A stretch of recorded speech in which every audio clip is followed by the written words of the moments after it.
سب سے پہلے کلمہ پڑھا وہ کون؟ جس نے سب سے پہلے اسلام لایا وہ کون؟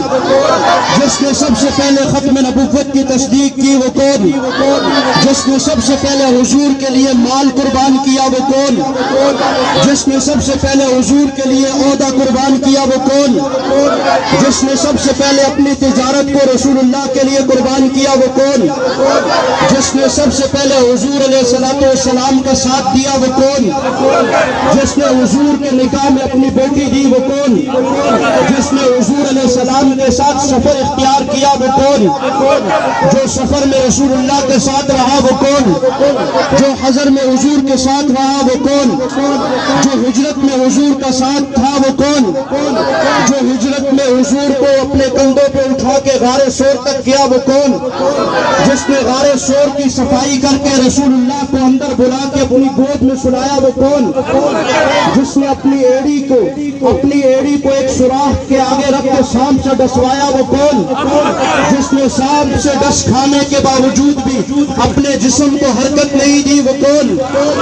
جو رسول اللہ کے ساتھ غار میں تھا وہ کون؟ جو رسول اللہ کے ساتھ ہر دم رہا وہ کون؟ جو حضور کے ساتھ آج بھی مزار میں موجود ہے وہ کون؟ رسول اللہ پہ جان قربان کرنے والا کون؟ رسول اللہ پہ مال قربان کرنے والا کون؟ رسول اللہ پہ عزت قربان کرنے والا کون؟ رسول اللہ پہ آبرو قربان کرنے والا کون؟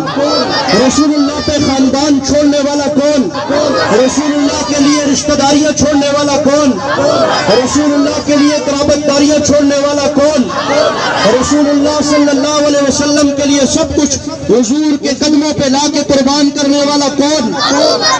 اگر وہ ابو بکر اتنی عزتوں والا، وہ ابو بکر اتنی شرافتوں اور کرامتوں والا ہے تو میں آپ سے پوچھنا چاہتا ہوں، اس ابو بکر کو کوئی کافر کہے تو وہ مسلمان ہو سکتا ہے؟ اس ابو بکر کو کوئی اس کی تنقید کرے وہ مسلمان ہو سکتا ہے؟ اس کی کوئی تکفیر کرے وہ مسلمان ہو سکتا ہے؟ اس کو کوئی گالی دے وہ مسلمان ہو سکتا ہے؟ اس پہ کوئی تبرہ بازی کرے وہ مسلمان ہو سکتا ہے؟ اس کو کوئی برا بھلا کہے وہ مسلمان ہو سکتا ہے؟ ویڈیو کے نیچے سبسکرائب کے بٹن پہ کلک کریں، بیل کے آئیکن پہ کلک کیجئے تاکہ ہر نئی ویڈیو کی نوٹیفیکیشن آپ کو مل جائے۔